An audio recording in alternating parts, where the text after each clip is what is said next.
first time I ever saw you Yeah. do a set, funny Yeah. enough, was at a Bari Weiss event. So there was a friend of the show. We love her. Come back to us, Bar. Come back.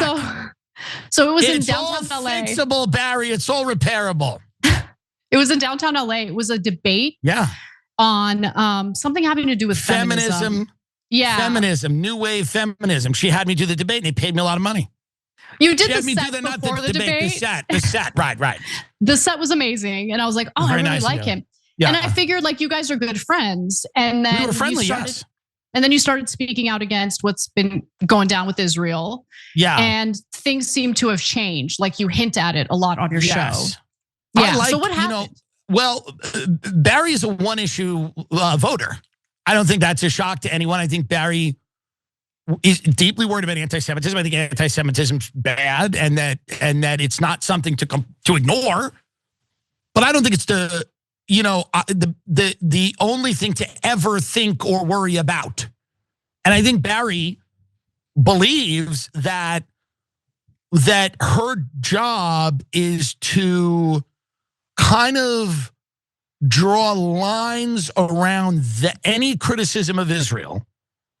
And then anything else is kind of allowed. If I wanted to tell jokes about transgender people or homeless people or drug addiction or race, that's kind of all allowed.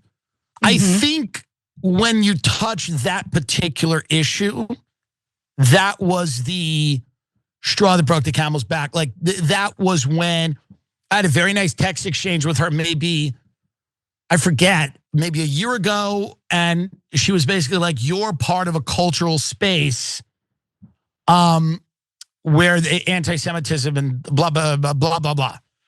And I think that I had earned a place in that cultural space because I had criticized what Israel was doing. You know, she got mad. I dressed up like a rabbi on my show. I dressed up like an Arab sheik 2 weeks before. Yeah.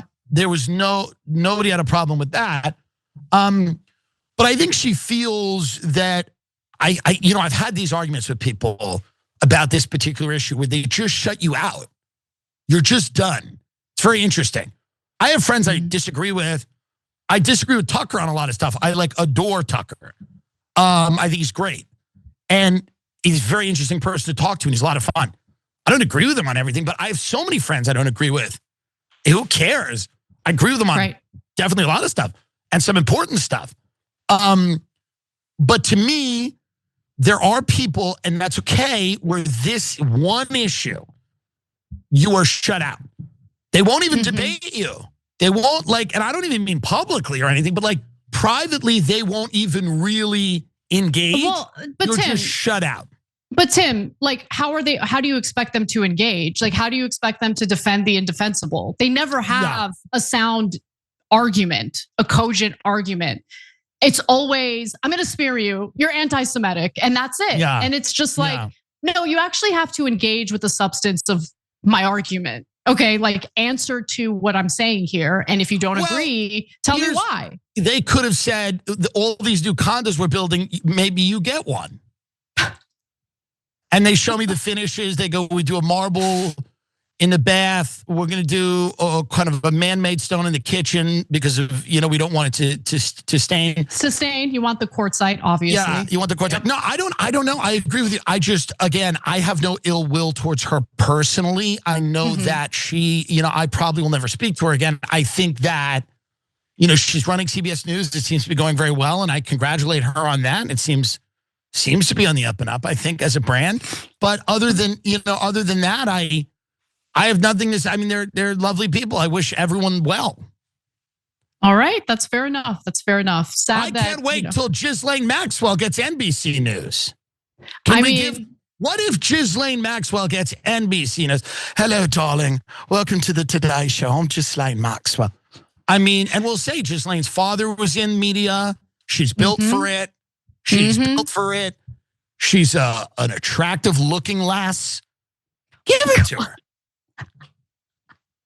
Look, honestly, don't give her ideas because I wouldn't put it past her to ask for something like that. Well, I like that she stood by Peter Attia, who was mentioned over 1,000 times in the Epstein files. I like that she stood by him. I think there's something nice about saying, we're not going to exclude people who are really deeply involved with human trafficking from our newsroom. And why would we? Why would we exclude people who are deeply involved in human trafficking from our newsroom? And I like that. I think she's tough. And that's what you need to run a news organization. You need somebody who says, we're not throwing this guy out just because he was mentioned in the human trafficking files. Yeah, I mean, look, that's an open-minded head of news. And look, serious point here, I find it super questionable when anyone seems to have a bigger problem with speech that's critical of Zionist ideology, for instance, but seems to give child sex trafficking a pass. You know what I'm saying? So while you have been a good sport about her, the fact that she's willing to throw you away because you've been critical of Israel, but she's protecting Peter Attia, who's named in the Epstein files and all that, because she wants him to be employed as a contributor at CBS. Maybe she's the bad person. Has she considered that? Probably not. But I'm kind of sick of the moral judgments, the moral judgments about everyone else. Take a good hard look in the mirror, bitch. That's what I think. It's very interesting, but this is what happens in life. You know this, you lose friends. And I was never super close with her, but she was very nice. She paid me a lot of money to do the comedy before the debate. And, it seems to be now we're not dealing with left or right. We're not dealing with,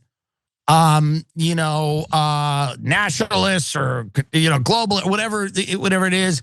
We're dealing with honest or dishonest. Yes. And totally agree. It just seems that, and you can have an honest disagreement with somebody, but if someone is being, who's not going to engage with you honestly and comes in with an agenda and says, we're going to create a version of reality that, we all know to be untrue and we all have to go along with it, I feel like that's a huge problem.